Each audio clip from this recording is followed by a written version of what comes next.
Hello दोस्तों, मैं पूजा गुप्ता आप सबका स्वागत करती हूँ अरोड़ा आईएएस की टीम की तरफ से। तो आप सब जानते हैं कि हम यहाँ पे हमारे जो करंट अफेयर हैं, जितने कुछ मेन टॉपिक्स जो हैं कि हमारे पूरे साल करंट अफेयर में रहे थे, यानी खबरों में रहे हैं, उन टॉपिक्स में से जो ऐसे टॉपिक्स हैं जो क्या हो सकते हैं हमारे यूपीएससी वाले पेपर में या पीसीएस में आ सकते हैं, उन टॉपिक्स को हमने यहाँ पे कवर करने की कोशिश की है। बहुत सारे टॉपिक कवर्स कर चुके हैं, कुछ थोड़े से रह गए हैं, जिसमें आज जो हमारा है चावल का प्रत्यक्ष, फर्स्ट टॉपिक जो है चावल का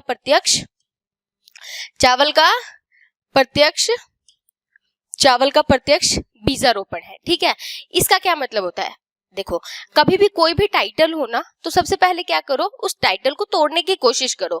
फर्स्ट है चावल का बीजारोपण। ठीक है, चावल का मतलब कि हम चावल की खेती के बारे में बात कर रहे हैं। प्रत्यक्ष मतलब डायरेक्ट बीजारोपण, यानी वो चावल के बीजों को प्रत्यक्ष रूप से क्या करने की कोशिश कर रहे हैं, उसका बीजारोपण या बिजाई करने की कोशिश कर रहे हैं। ठीक है, अच्छा, अब ये खबरों में क्यों है भाई? कोई कर रहा है तो ऐसा खबरों में क्यों है? क्योंकि अगर आप वो यूपीएससी के प्रीवियस ईयर क्वेश्चन देखोगे 2022 के, तो ये सेम क्वेश्चन आया हुआ है कि अगर हम चावल का प्रत्यक्ष बीजारोपण करते हैं तो इससे हमें कौन कौन से फायदे होंगे। ठीक है, इसलिए ये हमारे लिए इंपॉर्टेंट हो जाता है। और बहुत सारे टॉपिक्स, बहुत सारे एरिया को जो हमारे प्रीवियस ईयर क्वेश्चन में आए होते हैं, उन्हीं एरियाज को दोबारा कवर करके क्वेश्चन फ्रेम होते हैं। तो हो सकता है अगर यूपीएससी ना पूछे तो पीसीएस वाले पूछ सकते हैं। इस वजह से आपको ये जानना जरूरी हो जाता है। तो क्या है कि पंजाब में एक क्या आया है, जल बचत निधि विधि आई है, जिसमें क्या किया जा रहा है कि चावल का प्रत्यक्ष बीजारोपण किया जा रहा है। इस वजह से ये क्या है, न्यूज में आया हुआ है। तो अब हम जानेंगे कि चावल का प्रत्यक्ष बीजारोपण क्या होता है। अगर आप सबने देखा होगा कभी चावल की बिजाई कैसे होती है, तो क्या होता है कि पहले उसको क्या किया जाता है, एक जैसे ये आपका क्या है, आपका खेत है, इस खेत में पहले क्या किया जाता है, छोटे छोटे बीज डाल के उनकी पौध तैयार की जाती है। किसकी? जो हमारा धान होता है उसकी पौध तैयार की जाती है। उसके बाद वहां से निकाल के हम क्या करते हैं, दूसरे खेत में उसको बीजते हैं। ठीक है, कभी आपने टीवी वगैरह में देखा होगा, अगर आपने खेत वगैरह या फिर आप ग्रामीण परिवेश से नहीं है तो, कि इतने इतने वो धान के ले लेते हैं और उसके बाद वो पानी में ऐसे ऐसे लगाते हैं। तो वो क्या होता है, वो अप्रत्यक्ष बीजारोपण होता है। बीजारोपण मतलब बीज का रोपण कर रहे हैं हम। वहां पे क्या होता है, जो अभी हम नॉर्मली पारंपरिक तरीके से अपनाते हैं, उसमें पौध का रोपण किया जाता है। लेकिन अभी क्या करेंगे, हम डायरेक्ट बीजारोपण करेंगे। तो ये जो चावल का प्रत्यक्ष बीजारोपण है, इसमें क्या है कि जो बीज हैं उनका डायरेक्ट खेतों में ही डाल देना। ठीक है, कि ये नहीं कि पौध लगाना, एक जगह से निकाल के दूसरी जगह पे लगाना, ये काम नहीं करेंगे। हम डायरेक्ट बीज के थ्रू ही ये उगाने की कोशिश करेंगे। किसको? चावल को। बीज बिखेरना तकनीक भी इसे कहते हैं, क्योंकि हम बीज ही डालेंगे ना खेत में, बीज बिखेरना तकनीक भी कहते हैं। तो इससे कहा जा रहा है कि हमें जो सबसे बड़ी जो क्या होगी, बचत होगी, वो किस चीज की होगी? धान की बुआई की एक जल बचत विधि बनाई गई है। सबसे ज्यादा बचत किसकी होगी? जल की। आप ही सोचिए, जब हमें बीज बनाना होता है तो हम क्या करते हैं, पहले हम अपना खेत पूरा तैयार करते हैं। ठीक है, फिर उसमें पानी की, सिंचाई की, ऊपर से ट्रैक्टर्स के साथ उसकी जुताई वगैरह की भी जरूरत पड़ती है। इतना सब खर्चा होता है। तो सिंचाई हो रही है तो भाई पानी आपका खर्च हो रहा है ना। जब आप जुताई कर रहे हैं ट्रैक्टर के साथ में, तो उसमें भी आपका डीजल या पेट्रोल जा रहा है ना, तो वो भी आपकी खत्म हो रही है। इन सब चीजों को खरीदने के लिए एक किसान को अपनी इनकम लगानी पड़ रही है। तो इसका इनकम का बहुत सारा पार्ट किस में कवर हो जा रहा है, वो इसी में कवर हो जा रहा है। इस वजह से क्या करना है, और आपको पता ही है कि सरकार का क्या मोटिव है। सरकार का मोटिव है कि जो किसानों की आय है उसको 2 गुना करने की। तो 2 गुना 4 गुना करनी है तो हमें छोटी छोटी टेक्निक्स का यूज करना पड़ेगा। इस वजह से जो चावल का प्रत्यक्ष बीजारोपण है उसको प्रेफरेंस दी जा रही है। और सबसे बड़ा, ग्रीन हाउस गैस। आपने देखा है कि धान के खेत को भी यूपीएससी के पीवाईक्यू क्वेश्चन में देखोगे तो उसमें पूछा हुआ है कि ग्रीन हाउस गैसेस कहाँ से एमिट होते हैं। तो उसमें एक ऑप्शन क्या था, धान का खेत, वहां से भी ग्रीन हाउस गैसेस निकलते हैं। और अगर जितना लंबा टाइम हम एक बार पौध तैयार करेंगे, वहां पे भी पानी दे रहे हैं और वहां से भी ग्रीन हाउस गैसेस निकल रहे हैं, उसके बाद फिर खेत में डालेंगे, वहां से भी ग्रीन हाउस गैस निकल रहे हैं, तो 2 बार होगा ना। तो ये ग्लोबल वार्मिंग के लिए खतरनाक है, क्लाइमेट चेंज के लिए खतरनाक है। तो इससे भी हमें बचाव मिलेगा। इस विधि में क्या किया जाता है, बीजों को सीधे खेतों में बुआई की जाती है, मतलब बीज को सीधे ही खेतों में बो देना। नर्सरी से जल भराव वाले खेतों में, पहले नर्सरी में पौध तैयार की जाती थी ना, अब वो चीज नहीं की जा रही है। इस पद्धति में कोई नर्सरी तैयारी या फिर प्रत्यारोपण नहीं किया जाएगा। किसानों को केवल अपनी जमीन की समतल करना होगा और उसके बाद उसमें बुआई करना होगा। इसके क्या लाभ हैं? देखो, फर्स्ट टाइम जब हम नर्सरी में पौध तैयार कर रहे थे उसके लिए भी आपको श्रमिक की जरूरत पड़ी, क्योंकि आपको अपना खेत फिर से सिंचाई करनी थी, बुआई करनी थी, उसके बाद उसकी समतल करने के लिए आपको ट्रैक्टर वगैरह की जरूरत थी, तो आपको उसके लिए श्रमिक की जरूरत थी। तो इससे क्या होगा, अगर एक पूरा काम आपका बच गया तो उससे आपके श्रमिक की आवश्यकता भी तो कम हो गई ना। इसके साथ ही भूजल के मार्ग वो भी आपका कम हो गया, उपज में भी वृद्धि। कुछ अनुसंधान वगैरह किए गए हैं जिसमें ये बताया गया कि हम डायरेक्ट अगर बीजों की क्या करते हैं, बुआई कर देते हैं, तो उससे क्या होगा, उससे हमारा उत्पादन बढ़ेगा। उसके अलावा नेक्स्ट हमारा जो टॉपिक है वो क्या है, नेक्स्ट टॉपिक क्या कह रहा है, नेक्स्ट टॉपिक जो है वो क्या कह रहा है हमारा, वो कह रहा है विदेश पोर्टफोलियो निवेशक की निकासी। मतलब विदेशी पोर्टफोलियो निवेशक की क्या, विदेशी पोर्टफोलियो निवेशक की निकासी, मतलब कि जो हमारा फॉरेन पोर्टफोलियो इन्वेस्टमेंट है उसकी क्या हो रही है, निकासी हो रही है। मतलब इंडिया में जितने बाहर के इन्वेस्टरों ने इन्वेस्ट किया था, किसमें, एफडीआई में नहीं, एफपीआई में, तो उसे क्या, उसकी क्या हो रही है, निकासी हो रही है। क्यों? क्योंकि अभी आपको पता है कि यूएसए ने अपना फेडरल रिजर्व जो है उनका, उन्होंने इंटरेस्ट रेट महंगा कर दिया। जब इंटरेस्ट रेट महंगा हो जाएगा तो लोगों के लिए लोन लेना क्या हो जाता है, महंगा हो जाता है। तो लोग क्या करेंगे, अपनी जरूरतों के लिए बैंक के पास नहीं जाएंगे, क्योंकि अगर वो बैंक के पास जाएंगे तो उनको भाई इंटरेस्ट रेट ज्यादा देना पड़ेगा। तो इसलिए वो क्या करते हैं, जो अपने पास आसपास पैसे होते हैं उनको उस जगह से वो निकालते हैं ताकि अपनी जरूरतों को पूरा कर सके। तो वैसे ही बहुत सारे इन्वेस्टर जिन्होंने इंडिया में इन्वेस्ट किया हुआ था वो क्या कर रहे हैं, अपने पैसे निकाल के लेके जा रहे हैं वहां पे। तो इस वजह से एफडीआई हमारा क्या हो रहा है, कम हो रहा है। अब आप कई बार कंफ्यूज हो जाते होंगे कि एफडीआई क्या है, एफपीआई क्या है। ऑफ कोर्स मैं भी बहुत बार कंफ्यूज होती हूँ। तो एफडी देखो, दोनों ही क्या है, दोनों ही निवेश है, और दोनों ही क्या होते हैं कि किसी और कंट्री में, किसी और संस्थान में हम निवेश करते हैं, उस चीज को बोला जाता है एफपीआई या एफडीआई। फर्क सिर्फ इतना होता है कि जब हम एफडीआई करते हैं तो किसी भी चीज का हम 10% से अबव करते हैं, 10% या 10% से जब हम अबव कोई चीज करते हैं इन्वेस्टमेंट, तो उसको क्या कहेंगे, एफडीआई कहेंगे। और एफडीआई में क्या होता है कि हम ना किसी भी संस्थान या किसी भी कंपनी के सिर्फ शेयर ही नहीं खरीदते, बल्कि सिर्फ हिस्सेदारी नहीं खरीदते हैं, बल्कि उसका जो मैनेजमेंट है, उसके जो उत्पादन है, उसमें जो परीक्षण है, उसको मतलब ग्रो करवाने के लिए, ग्रोथ के लिए हम काम करते हैं।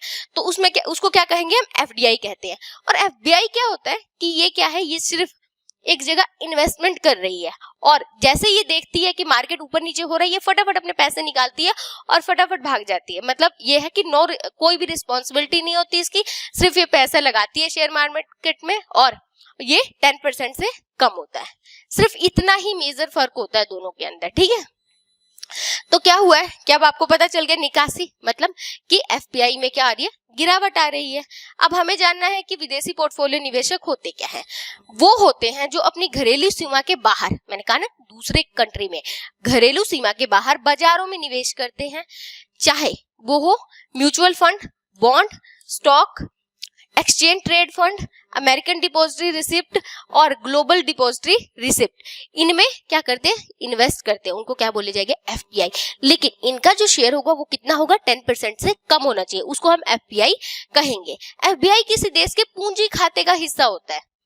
आपने बीओपी पढ़ा होगा, बैलेंस ऑफ पेमेंट पढ़ा होगा, तो उसमें दो खाते होते हैं, एक चालू खाता और एक पूंजी खाता। तो उसके जो पूंजी वाला खाता है उसमें क्या आता है, उसमें एफपीआई, एफडीआई, एफआईआई ये आते हैं, ठीक है, ये ध्यान रखना। और इसे भुगतान संतुलन पर दर्शाया जाता है।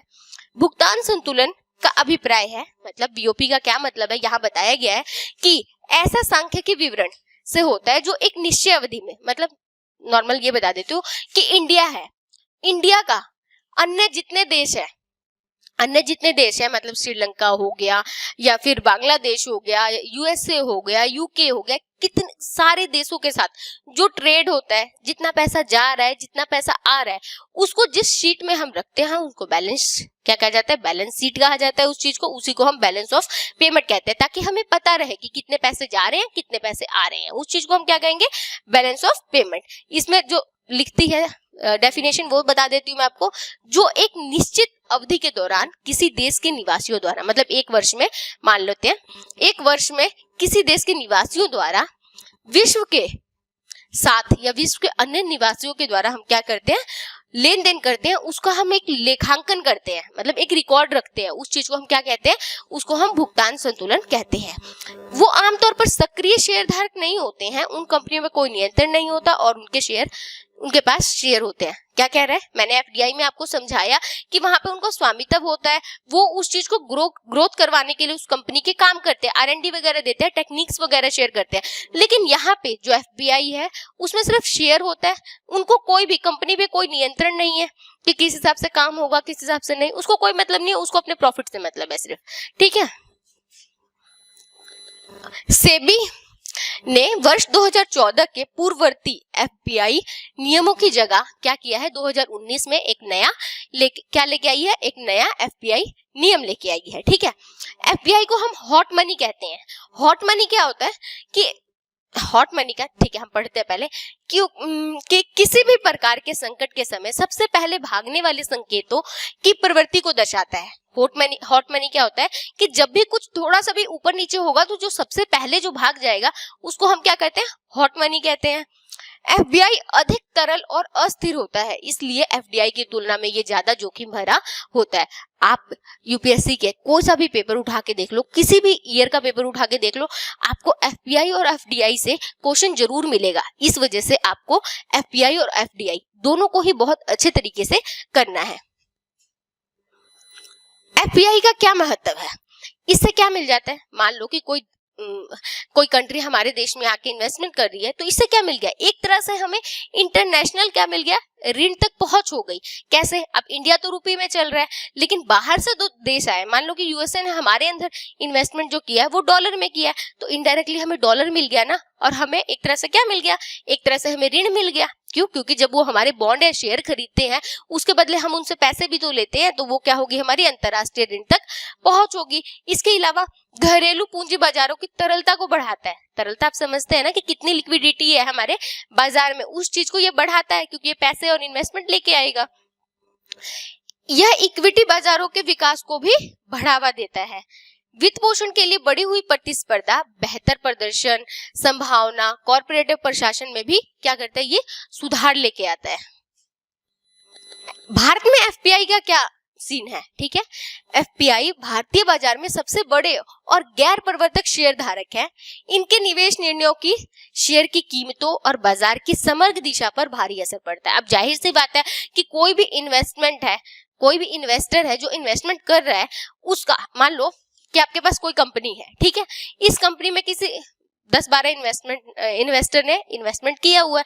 अब अगर ये चले जाते हैं, मान लो कि 10 में से 8 चले गए, तो इसका इम्पैक्ट आपके इकोनॉमी पे पड़ेगा कि नहीं, आपकी कंपनी पे पड़ेगा। वो कंपनी को हम क्या इकोनॉमी मान ले रहे हैं यहाँ पे, तो क्या होगा कि जब भी एफबीआई पलायन करता है तो इसका जो क्या होता है, इसका असर हमारी इकोनॉमी पे पड़ता है। नेशनल स्टॉक एक्सचेंज है हमारा, में सूचीबद्ध कंपनियों में एफपीआई मूल्य के संदर्भ में होल्डिंग 31 मार्च, ये कुछ बता रहा है डाटा कि हमारा एफपीआई कितना था, कब तक, 31 मार्च 2022 तक हमारा कितना, क्या एफडीआई कितना था। तो ये मुझे नहीं लगता कि ये हमें डाटा याद करने की कोई जरूरत है। आपको ये समझ आना चाहिए कि यहाँ पे एफपीआई क्या है, एफडीआई क्या है। मैंने जितना आपको बता दिया उतना ही इनफ है, ज्यादा बढ़ने की जरूरत नहीं है। एफपीआई की निजी बैंक, टेक कंपनियां, रिलायंस इंडस्ट्री जैसी बड़ी बड़ी कंपनियों में हिस्सेदारी है। तो मैंने बताया ना, कंपनियों संस्थानों में करते हैं, तो बड़ी बड़ी जो कंपनियां होंगी उसी में करेंगे ये लोग। National security depository limited NSDL से उपलब्ध आंकड़ों के अनुसार, अब ये भी क्या कर रहा है, ये भी हमें कुछ आंकड़े दे रहा है जो हमें जरूरत नहीं है। बाकी आपको पढ़ना होगा तो पढ़ लीजिए, क्यों, क्योंकि मेंस आंसर राइटिंग में काम आ सकता है। पर ये पुराने हो गए, जब तक आप मेंस लिखोगे तब तक नहीं आ जाएंगे। एफपीआई को अगर हमें प्रोत्साहन देना है तो कौन से कारक हो सकते हैं? एक तो आर्थिक वृद्धि, आर्थिक वृद्धि से लाभों की अपेक्षा एफबीआई क्या होते हैं? अब आप देखो, आप इन्वेस्टमेंट देखो, अगर आपको इकोनॉमी समझनी है ना तो क्या करना चाहिए कि जब भी कुछ बोले कि इन्वेस्ट हो रहा है चाहे कुछ हो रहा है तो आप अपने आप को एज्यूम कर लीजिए, ठीक है। तो अब क्या है कि एफपीआई कहीं पे जा रहा है तो आप अपने आप को इन्वेस्टर मान लीजिए कि मैं क्या हूं, इन्वेस्टर हूं और मैं किसी कंपनी में इन्वेस्ट कर रहा हूं, तो एफपीआई है। अब आप अगर इन्वेस्टर हैं तो आप कहां पे जाके क्या करेंगे? इन्वेस्ट करेंगे। जाहिर सी बात है कि जो इकोनॉमी अच्छी होगी वहीं पे आप जाके इन्वेस्ट करेंगे। तो क्या है, आर्थिक लाभ की अपेक्षा एफबीआई सहित निवेशकों को देश के बाजारों के प्रति आकर्षित करता है कि अगर किसी भी देश की इकोनॉमी जो ग्रो कर रही है तो उससे क्या होता है, उससे एफबीआई क्या है, आकर्षित होती है कि भाई ये ग्रो कर रही है इकोनॉमी, यहाँ मुझे ज्यादा फायदा हो सकता है, ठीक है, तो उधर जाती है। एनएसडीएल के आंकड़े, फिर से आंकड़े हैं, इन्हें नहीं पढ़ने की जरूरत है हमें। US federal reserve, US federal reserve, US का जो फेडरल है मतलब वहां का जो वो जैसे हमारा आरबीआई है वहां का ये बैंक है रिजर्व वाला। फेडरल रिजर्व द्वारा दरों में परिवर्तन या अन्य फैसलों से ना केवल, देखो ये डायरेक्ट मैं बता देती हूँ आपको क्या लिखा हुआ है कि जैसे हम आरबीआई है इंडिया में, जब भी वो क्या करता है interest rate, repo rate, reverse repo rate जैसे वो चेंज करता है तो हमारे मार्केट पे इम्पैक्ट पड़ता है उसका।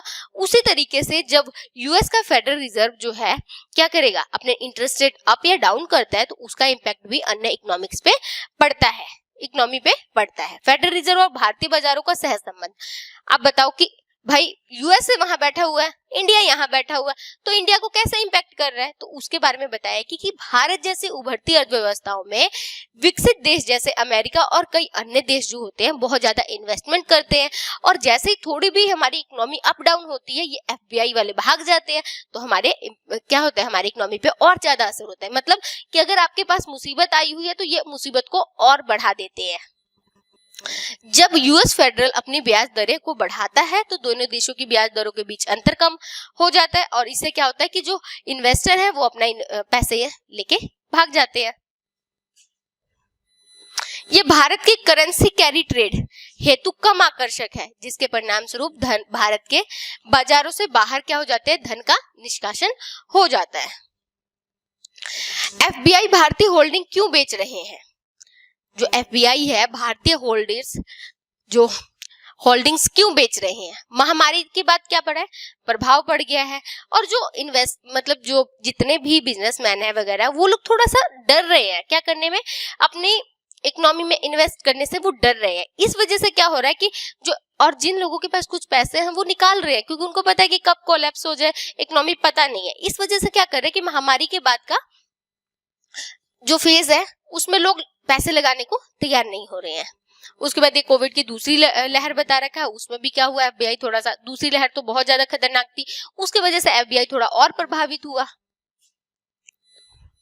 फिर रह गया रूस यूक्रेन संकट, इससे सप्लाई चेन तो पूरा डिस्टर्ब हो गया था, उसकी वजह से भी एफबीआई पे बहुत असर पड़ा। देखो मैंने कहा ना कि एफबीआई की प्रवृत्ति ऐसी है कि जैसे वो मुसीबत देखेगा वैसे ही भाग जाएगा, तो ये भी एक बहुत बड़ा इम्पैक्ट है किसका कि हो कहीं और रहा है, रूस और यूक्रेन का युद्ध, उसका इम्पैक्ट इंडिया पे भी पड़ रहा है कि एफबीआई बाहर जा रहा है। यूएस फेडरल रिजर्व बता दिया मैंने। एफबीआई सेल ऑफ का क्या प्रभाव पड़ेगा? जो स्थानीय मुद्रा है अगर सेल ऑफ हो रही है, जा रही है बाहर, तो जो हमारी स्थानीय मुद्रा है जब एफबीआई अपने शेयरों को बेचते हैं और अपनी घरेलू बाजारों में धन वापस भेजते हैं तो स्थानीय मुद्रा में कमी आ जाती है। अब एक बात बताओ, आपके पास क्या था, 100 रुपए था, ठीक है, कैसे था कि आपने 10-10 रुपए के शेयर बेचे हुए थे, बॉन्ड बेचे हुए थे, ठीक है, तो अब क्या हुआ कि कुछ थोड़ा बहुत गड़बड़ी दिखी किसी को तो वो फटाफट आए इन्वेस्टर कह रहे कि भाई अपने 10 रुपए लो, अपना ये कागज पकड़ो, मतलब अपने शेयर पकड़ो, मेरे 10 रुपए वापस कर दो मुझे, ठीक है। तो अब आपके पास कितना, ये मांग के ले गया तो 90 बचा, ये लेके गया तो 80 बचा और ये लेके चला गया तो कितना, 70 बचा। तो इस तरह से आपके पास पैसे की कमी हो गई ना, वही यहाँ पे बता रहा है कि स्थानीय मुद्रा में कमी आ जाती है। निवेशक अपने घरेलू बाजार की मुद्रा के रूप में रुपए बेचते हैं जैसे जैसे बाजार में रुपए की आपूर्ति बढ़ती है इसकी कीमत घटती जाती है। मैंने आपको बताया था ना कि जब भी किसी चीज की वैल्यू मतलब क्वांटिटी बढ़ जाएगी तो उसका जो प्राइस है वो क्या हो जाएगा, वो डिक्रीज हो जाएगा। मतलब किसी भी चीज का अगर मान लो कि 10 केजी प्याज है तो अब पता ही है और लोग 100 लेने वाले हैं तो इसका डिमांड बढ़ जाएगा। क्यों? क्योंकि कोई चीज क्या है, कम है, ठीक है, सप्लाई कम है तो और डिमांड ज्यादा है तो क्या होगा, महंगाई बढ़ेगी। और जो सप्लाई कम है और डिमांड कम है और सप्लाई ज्यादा है तो क्या होगा कि जो महंगाई है वो कम हो जाएगी। निर्यात और आयात पे भी असर पड़ता है। कच्चे तेल के भारत क्या है, शुद्ध आयातक है कच्चे तेल का। इसके अलावा डॉलर्स पे, भंडारण पे, अन्य प्रभाव भी हमारा इसमें देखने को मिलता है। नेक्स्ट है विदेशी। नेक्स्ट हमारा टॉपिक क्या है,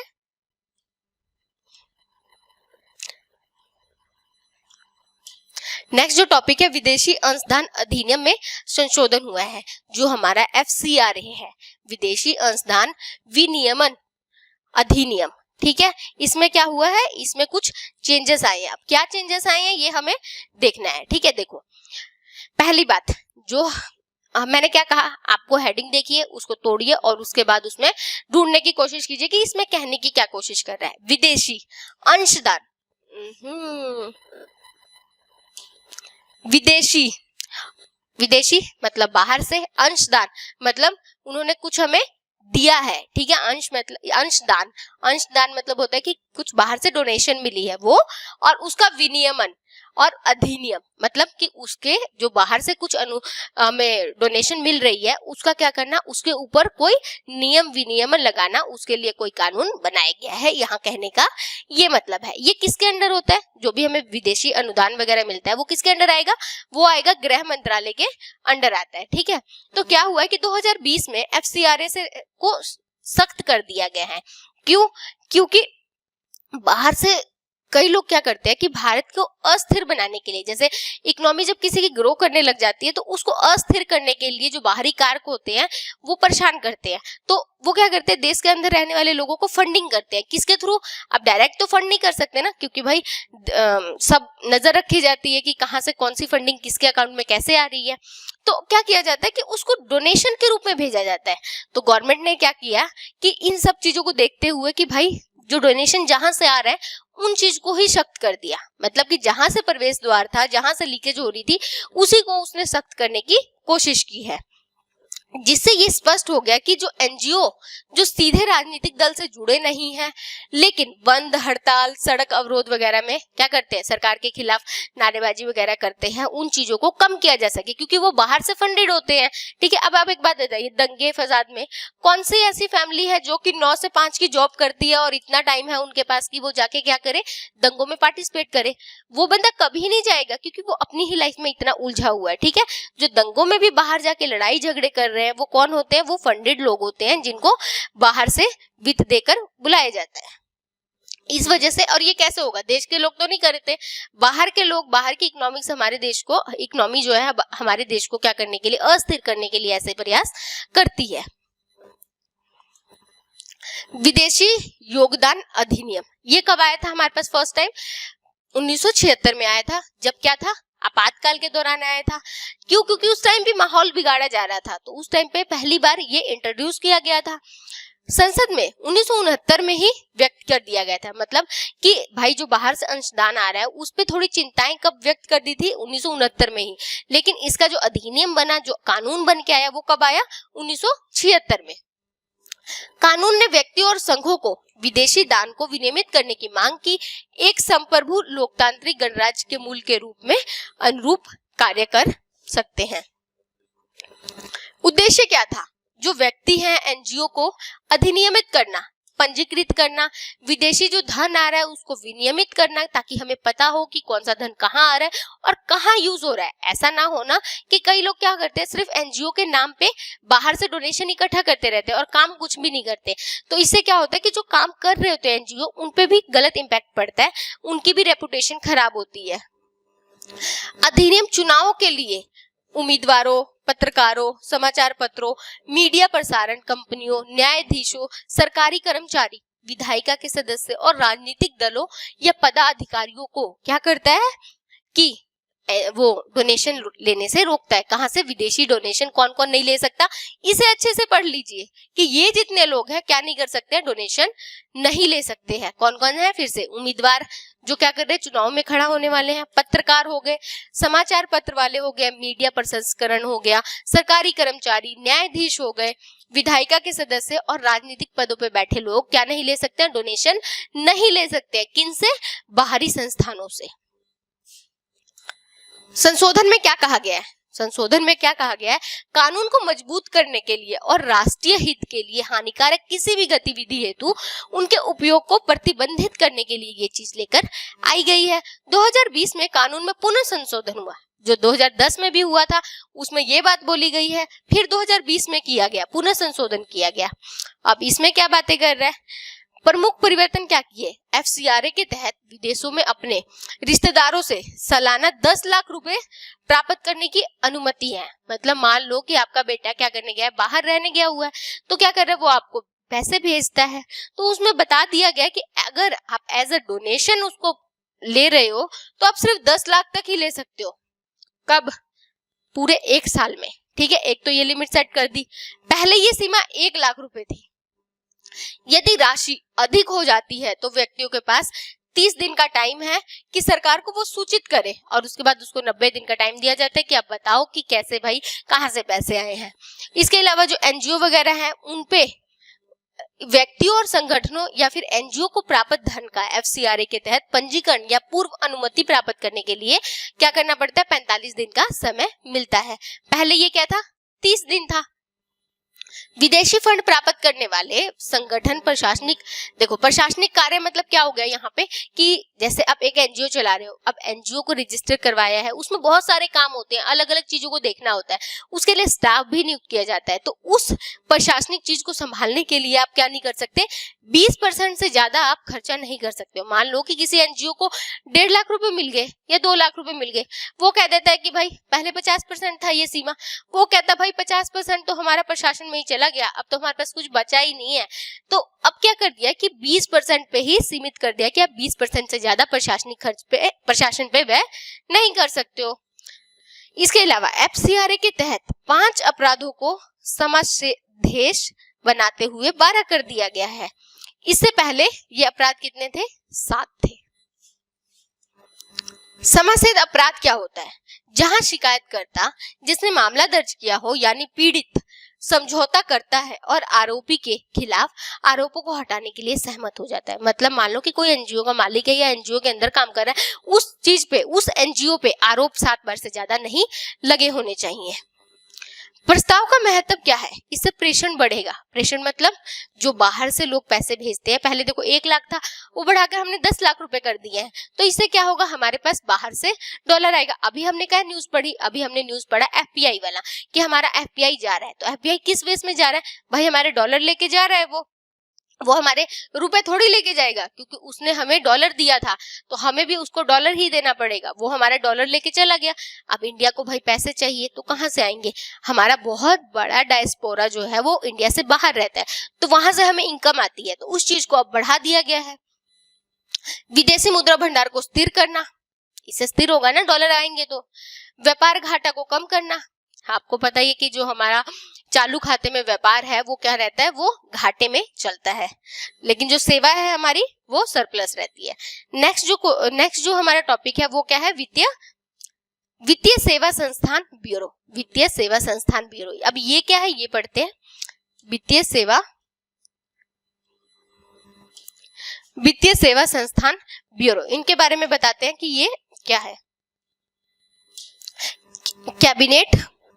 कैबिनेट नियुक्ति समिति, एक कैबिनेट नियुक्ति समिति ने क्या किया है, बैंक बोर्ड ब्यूरो के स्थान पर वित्तीय सेवा संस्थान ब्यूरो की स्थापना के लिए एक सहकारी प्रस्ताव पारित किया है। जो हमने BBA बनाया था, 2 बार UPSC में सेम टॉपिक पे क्वेश्चन आ चुका है, तो बहुत मोस्ट इंपॉर्टेंट हो जाता है ये चीज को पढ़ना। क्या नाम है? वित्तीय सेवा संस्थान ब्यूरो। वित्तीय सेवा संस्थान ब्यूरो FSIB, ठीक है। किसके स्थान पे? BBI, बैंक बोर्ड ब्यूरो के स्थान पे। इसका क्या काम था?